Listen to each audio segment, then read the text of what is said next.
What's going on, guys? My name is Wade with TechDaily, and in this video, we are checking out the brand new 2022 Motorola Moto G Stylus. Now, the Moto G Stylus continues to be the most popular Motorola device sold here in the US. It's one of just two devices nowadays that offers stylus support, and this one doesn't cost over $1,000, unlike Samsung's S22 Ultra. And it's also, in my opinion, the best bang for your buck Motorola device overall when you compare the price, specs, and features to the likes of like the Moto G Power, for example, or the Moto G Pure. Now, this 2022 Moto G Stylus is the direct successor to the 2021 Moto G Stylus, and you're probably thinking, well, duh, of course it is. But remember, there was also a Moto G Stylus 5G. Totally different device that came out last summer. And unlike that phone, this new phone doesn't have 5G support. So I don't necessarily consider the 2022 Stylus to be a successor to the 5G Stylus. I know this is very confusing, but I wanted to at least explain that. And I suspect we'll see a 2022 Moto G Stylus 5G perhaps later this summer. But confusing release cycles aside, let's just go ahead and see what this 2022 Moto G Stylus is all about. I'm gonna go over what's new, what's changed, and everything else you need to know. First things first though, let's just quickly go over the unboxing experience so you can at least see what comes inside the box when you buy one. Now, I don't think Motorola has changed their packaging for like 3 or 4 years now, obviously, but inside the box, the first thing you get is the phone itself, of course. We'll take a closer look at that in just a second. Inside the first layer of cardboard, you'll find your usual stack of paperwork and instructions to help you learn about the phone and a SIM ejector tool if you need it. And at the very bottom of the box, there's 2 more included accessories. You get a standard USB-A to USB-C cable for charging and a disappointingly underpowered 10-watt wall plug, which by the way is the fastest charging speed this phone supports. With all that stuff out of the way, here is the new Moto G Stylus once again. This year it comes in 2 color options, Twilight Blue and this Metallic Rose, which is very much a shiny pink finish, sort of unique and probably one of the pinkest phones I've seen. As far as pricing and configuration options, Motorola keeps things simple here. There's one storage option this year, 128 gigs paired with 6 gigs of RAM, and unlocked, the full retail price for this guy is going to be $299. Now, I have no doubt that this device will likely hit various carriers and prepaid networks later this year, if it hasn't already. They'll entice you with their own deals and discounts, but if you're interested in doing some comparison shopping of your own, I'll leave some links down below in the video description to where you can get this phone at its cheapest current prices. So right off the bat, I think you can tell that the new Moto G Stylus looks pretty similar to last year's, and certainly falls in line with most other recent Motorola devices. Physically, this is once again a 6.8-inch device. That's the screen size corner to corner, but you can also see that the display is still framed by the usual bulky Motorola bezels. There's relatively thick borders all the way around, a slightly larger bottom chin, and while you still have a nearly 85% screen-to-body ratio, that extra edge certainly adds to the already big form factor. If you're coming from a previous Moto G Stylus, you're probably used to this big,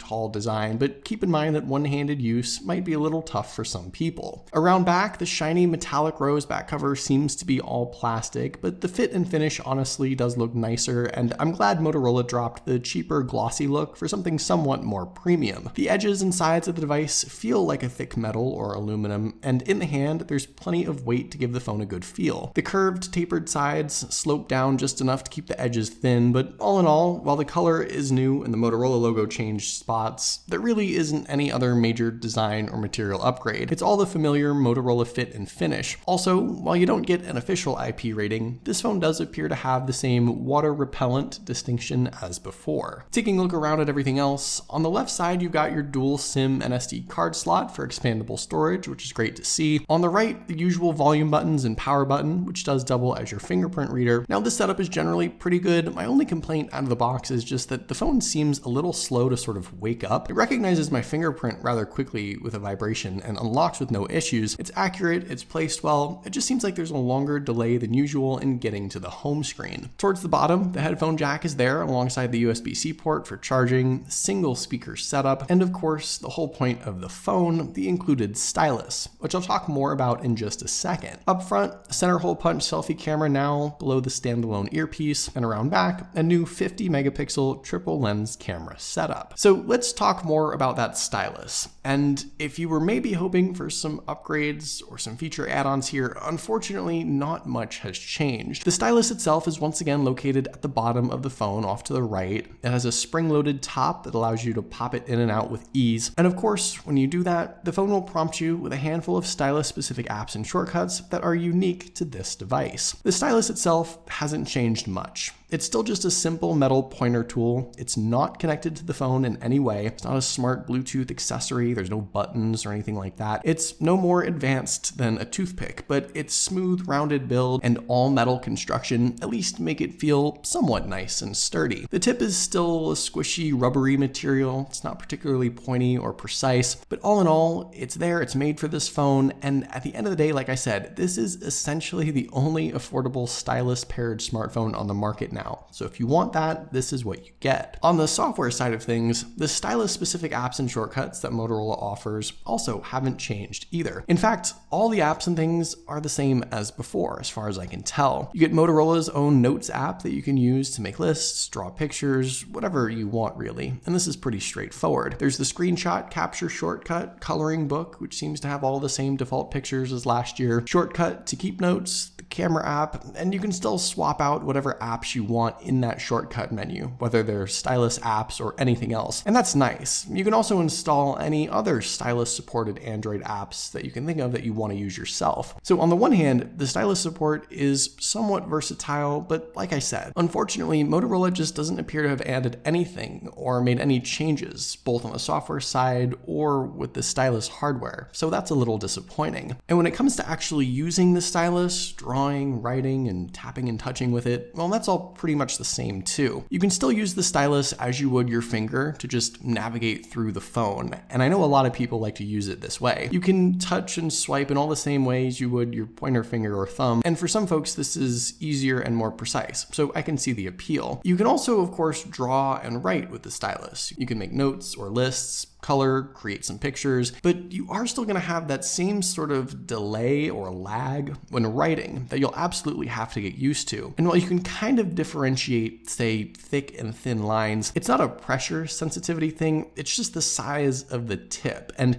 you can see that similar effect with my finger too. There's no shading support, no advanced tilting with the pen tip. It's just your super basic stylus setup from start to finish. And I don't believe Motorola made any stylus specific input changes at all. So you'll still see that gap where the pen tip is and where the line is on the screen. And this is still just a product of neither the phone nor the stylus being connected to or otherwise made specifically for one another. The only thing that's sort of changed with the display is now it's a 90 hertz screen. So it's technically a little more responsive and maybe a little quicker overall as you navigate through things on the device, whether that be with your finger or with the stylus. But when we're talking stylus specific stuff here, all in all, Motorola just has not really added to or even changed the stylus experience over the last couple of years on this phone, and I think that's a big miss. So that's the story with the stylus on the new 2022 Moto G stylus. Now let's talk about all the other elements to this device. And jumping back to the display really quickly, this phone has generally the same screen setup that we've seen before. The 6.8-inch display is an IPS LCD panel. It comes in at a resolution of 2460 by 1080 and packs in around 396 pixels per inch. The viewing experience overall is pretty good. Like I said though, nothing new and nothing particularly special. It's bright enough, it's colorful enough with the default saturated color profile, and the resolution is fine considering Motorola tends to offer 720p displays on some of their other devices. So I don't really have anything to complain about. And like I mentioned, the new add-on is 90 hertz, which you can enable in settings as either a dynamic mode or continuous 90 hertz mode. Now, like I said, this does give the new Moto G stylus a slightly faster, more fluid, more responsive feel overall, but it's really the only upgrade we got. And while it's nice to have, it's relatively minor. All in all, what you see is what you've had on most of the previous Moto G phones here. A big display for sure, but nothing really that stands out. And as far as the out loud listening experience, Motorola still refuses to bring back the dual speaker setup that they offered a couple of years ago. This phone is stuck with a single downward firing speaker once again, which is fine, but I just don't get why Motorola doesn't bring back the better speaker setup that they used to have.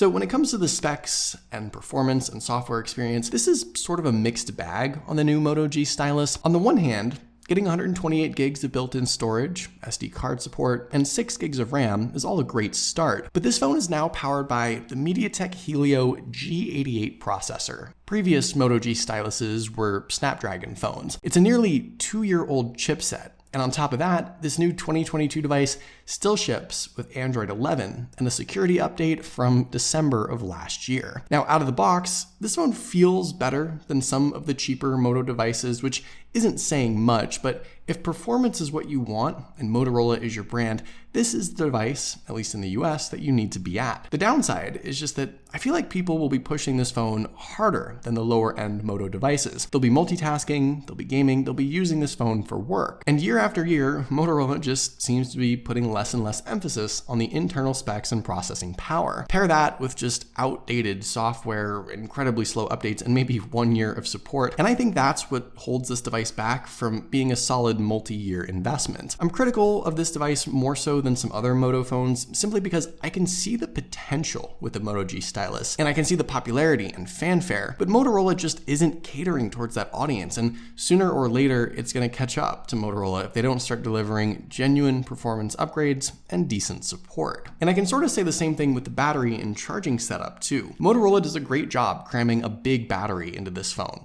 5,000 milliamps. That's the same size as the Moto G Power. They advertise this phone as a 2-day device, which might be a stretch based on some people's daily usage, but I can see this phone still being a workhorse. The problem is just that there's still stuff missing. No wireless charging, no reverse wireless charging features, and no fast charging either. The 10-watt speeds are slow by like 2018 standards, and this is another area where Motorola, I believe, is just cheaping out for no reason, especially on a phone with this price tag. Last but not least, let's talk cameras. Now, fortunately, I have plenty of good things to say here. Starting with the hardware specs, the new triple lens camera setup consists of a 50 megapixel f1.9 aperture main shooter, a very useful 8 megapixel 118 degree ultra wide lens, and a 2 megapixel depth sensor for portrait shots. The selfie camera seems to be a little different too. It's now a 16 megapixel f2.2 aperture shooter, and actually just snapping a few test selfie pics, things generally look okay, but you can tell there's a ton of excess processing. There's skin smoothing, beautifying. It looks a little weird, but the foundation is there at least. The camera app has plenty of modes and features to work with, including ultra high res with a 50 megapixel lens, dual camera capture, night mode, slow-mo. I'm glad Motorola dropped the unnecessary macro setup. There's no reason to have that, but I'm disappointed to see that they haven't brought back 4K video still. I think there's generally a good overall setup here and lots to be happy about. And actually, what impressed me the most were just the quick sample shots I took just to test things out. The rear lens setup honestly does a great job capturing plenty of detail, keeping the color balanced, delivering an accurate, true-to-life looking shot with just a slight bump in color. The camera setup to me seems to be much improved, and I'm excited to put this to the test in my full review. I think for just your everyday shooting, you're going to end up getting some great looking pictures out of this thing. So overall, the new 2022 Moto G Stylus is more of a continuation of last year's phone rather than an outright upgrade. Some things have changed. There's a fresh design, 90Hz display, 6 gigs of RAM standard, and upgraded camera. But some elements, like the single speaker setup, slow charging speeds, and less than ideal processor, make me feel like Motorola still compromises for no good reason. There's also the fact that the Stylus setup, the whole reason this phone exists,